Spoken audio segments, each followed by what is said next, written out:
हमसे जुड़े रहने के लिए हमारे channel Arun Kumar Shukla science tech को सब्सक्राइब करें। न्यू अपडेट्स पाने के लिए बेल को दबाएं और ग्रुप चैट और क्वेश्चन पूछने के लिए दिए गए नंबर पर मैसेज करें।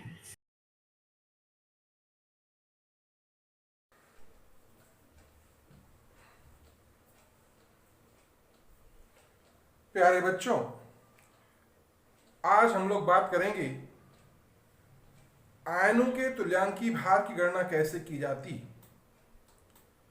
इसके पूर्व हम लोगों ने परमाणु के तुल्यांकी भार की गणना किया, अम्लों के तुल्यांकी भार की गणना किया, क्षारों के तुल्यांकी भार की गणना किया, लवणों के तुल्यांकी भार की गणना किया, अम्लीय लवणों की तुल्यांकी भार की गणना कैसे होती है उसको सीखा, और आक्सीकारकों और अपचायकों के तुल्यांकी भार की गणना कैसे की इसको भी सीखा। आज बच्चों हम लोग आयनों के तुल्यांकी भार की गणना करेंगे। कैसे होता है? आयन दो प्रकार के होते हैं, जैसा कि आप लोग जानते हो। एक होता है धनायन, दूसरा होता है ऋणायन। तो जो आयन का तुल्यांकी भार होता है वह कैसे ज्ञात करते हैं, इसके लिए सूत्र है। तो पहले हम लोग आज चर्चा करेंगे equivalent weight of ions. Ion का तुल्यांकी भार। अब आयन दो प्रकार के होते हैं, धन आयन और ऋण आयन। धन आयन में जैसे Na+, Mg++, calcium plus, aluminium triple+. ऋण आयन में जैसे chloride ion, sulphate ion, carbonate ion, acetate ion, ये बहुत सारे, फास्फेट आयन। तो ये जो आयन हैं ये दो प्रकार के होते हैं, धनायन और ऋणायन। अब इनके तुल्यांकी भार की गणना कैसे करेंगे, क्योंकि इनकी भी आवश्यकता कहीं न कहीं हम लोग अंक की गणनाओं में पड़ती है। तो किसी भी आयन का तुल्यांकी भार बराबर आयन का द्रव्यमान बटे आयन पर उपस्थित आवेशों की संख्या। अब जैसे किसी आयन का तुल्यांकी भार हमको ज्ञात करना है इसमें से, तो उस आयन का द्रव्यमान क्या है, और जब उस आयन का द्रव्यमान मालूम हो जाता है तो उस आयन पर स्पष्ट रूप से दिखता है कि कितने आवेश हैं। जैसे यहाँ 1 है, यहाँ 2+ है, यहाँ 2 है, यहाँ 3 है। जैसे यहाँ 1 है, यहाँ 2 है, यहाँ भी 2 है, यहाँ 1 है, यहाँ 3 है।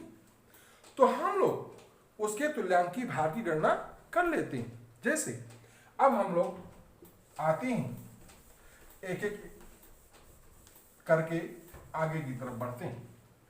जैसे बच्चों, अगर सोडियम आयन का तुल्यांकी भार ज्ञात करना हो तो सोडियम आयन का तुल्यांकी भार बराबर सोडियम का द्रव्यमान यानी 23 बटे इस पर आवेशों की संख्या 1।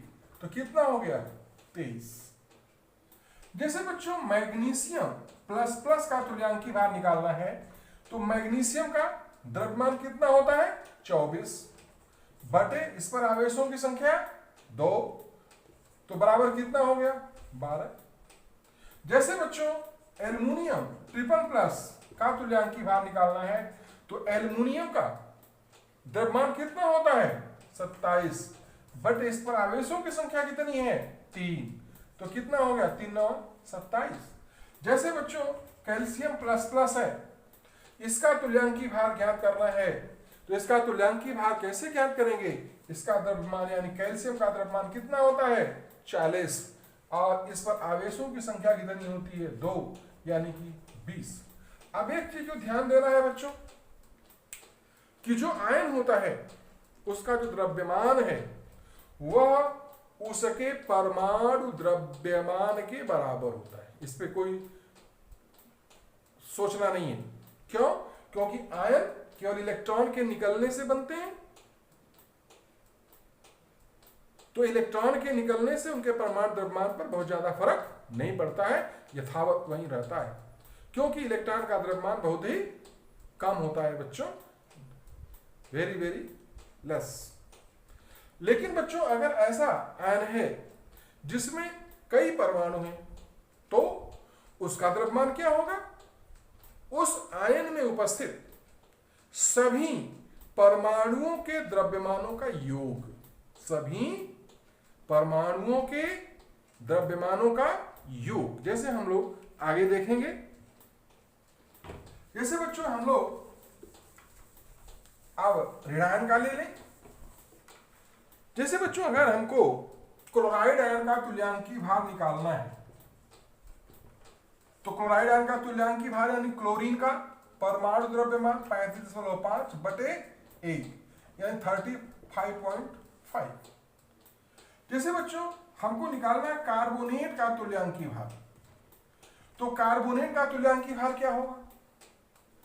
कार्बोनेट का द्रव्यमान, तो कार्बोनेट का द्रव्यमान यानी कि कार्बन का द्रव्यमान धन 16 या 48 ऑक्सीजन का द्रव्यमान। मैंने क्या बताया था कि अगर कोई ऐसा आयन है जिसमें कई परमाणु हैं, कई तत्व के परमाणु हैं, तो सभी परमाणुओं के द्रव्यमानों का योग उस आयन का द्रव्यमान होगा। तो कार्बोनेट का द्रव्यमान इतना हो गया, बटे इस पर आवेशों की संख्या कितनी? 2 यानी 60 बटे 2 यानी कितना आ गया? 30। जैसे बच्चों है सल्फेट, इसका तुल्यांकी भार, तो यहां सल्फर और 4 ऑक्सीजन का द्रव्यमान जो होगा वो सल्फेट का द्रव्यमान होगा। तो सल्फर का द्रव्यमान 32 और 16 चौका 64 बटा आवेश कितना है? 2। अब ये कितना हो गया बच्चों? 96 बटा 2 यानी कितना हो गया? 48। तो सल्फेट आयन का तुल्यांकी भार कितना हो गया? 48। जैसे बच्चों एसीटेट है CH3COO-, इसका तुल्यांकी भार कितना होगा? तो कार्बन कितने हैं? 2, तो 12 दूना 24। इसमें ऑक्सीजन कितने हैं? 2, तो 16 दूना 32। इसमें हाइड्रोजन कितना है? 3, तो 3 हो गया बटा 2। अब इसका कितना हो गया? 4 2 6 3 9, और ये कितना हो गया? 3 2 5 59 बटा 2, सॉरी 59 बटा 1, सॉरी यहाँ 59 बटा 1 होगा। क्यों? क्योंकि इसमें आवेश कितना है? 1 है ना, तो आवेश 1 है तो 1 यहाँ बटा 1, तो बराबर कितना हो गया? 59। तो इस तरह से हम लोग बच्चों धनायन हो और चाहे ऋणायन हो, उसके तुल्यांकी भार की गणना आसानी से कर सकते हैं। अब बच्चों हम लोग एक बात और चर्चा करेंगे, क्योंकि अभी हम लोग जो इक्विवेलेंट वेट निकालने का जो क्रम हुआ यहीं पे समाप्त होता है। तो हम लोगों ने किसका किसका निकाला? तत्व का निकाला, उसके बाद यानी कि परमाणु का, तत्व के परमाणु का, फिर हम लोगों ने अम्ल का निकाला, फिर हम लोग क्षार का निकाला, फिर लवण का निकाला, फिर उसके बाद ऑक्सीकारक व अपचायक का निकाला, और इसके बाद आयन्स का निकाला, आयनों का निकाला। तो इतने हम लोगों ने तरह के जो स्पीसीज हैं, जातीय हैं, उनकी हम लोगों ने तुल्यांकी भार निकाली।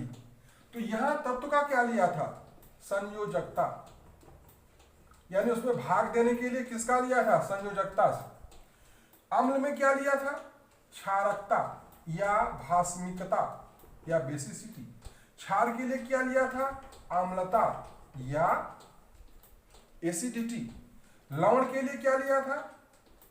धनावेशों या ऋणावेशों की कुल संख्या। ऑक्सीकारक और अपचायक के लिए क्या लिया था हमने? त्यागे गए इलेक्ट्रॉन या ग्रहण किए गए इलेक्ट्रॉनों की संख्या। और आयनों का जब लिया था तो यहां लिया था आवेशों की संख्या, आवेशों की संख्या। अब बच्चों अगर हम लोग एक कॉमन सूत्र बनाएं तो तुल्यांकी भार बराबर द्रव्यमान बटे यन, द्रव्यमान बटे यन। अब किसी चीज का, जैसे हमको तत्व का तुल्यांकी भार लेना है तो तत्व का द्रव्यमान बटे यन, तो यन क्या है, यन इज इक्वल टू संयोजकता। अगर हम लोग ध्यान से इसको ऐसे बांट दें तो यहां यन क्या हो जाएगा, संयोजकता। जैसे अम्ल का तुल्यांकी भार लेना है तो अम्ल का द्रव्यमान बटे यन यानी उसकी क्षारकता। अगर क्षार का तुल्यांकी भार लेना है तो यन के स्थान पर क्या रख दें, अम्लता। लवण का लेना है तो यन के स्थान पर क्या रखेंगे, धनावेशों या ऋणावेशों की संख्या। अगर आक्सीकारक और अपचायक लेते हैं उसका तुल्यांकी भार निकालना है तो उसका द्रव्यमान बटे यन यानी त्यागे गए अथवा ग्रहण किए गए इलेक्ट्रॉनों की संख्या। जैसे आयनों का लेना है बच्चों तो यन के स्थान पर क्या लिखेंगे, आवेशों की संख्या। तो एक जनरल सूत्र, किसी चीज का तुल्यांकी भार बराबर उसका द्रव्यमान बटे यन।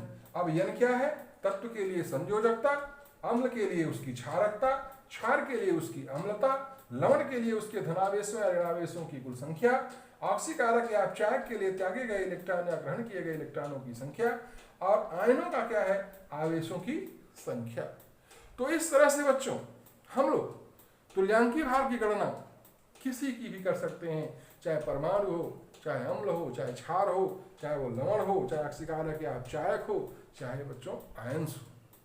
तो इसका हम लोग अध्ययन किए, इस पर आधारित जो तमाम सारे सवाल हैं उसको आप लोग हल कर लेंगे, ठीक है। अगर नहीं समझ में आएगा तो फिर हम उसके आगे बताएंगे, ठीक है। धन्यवाद।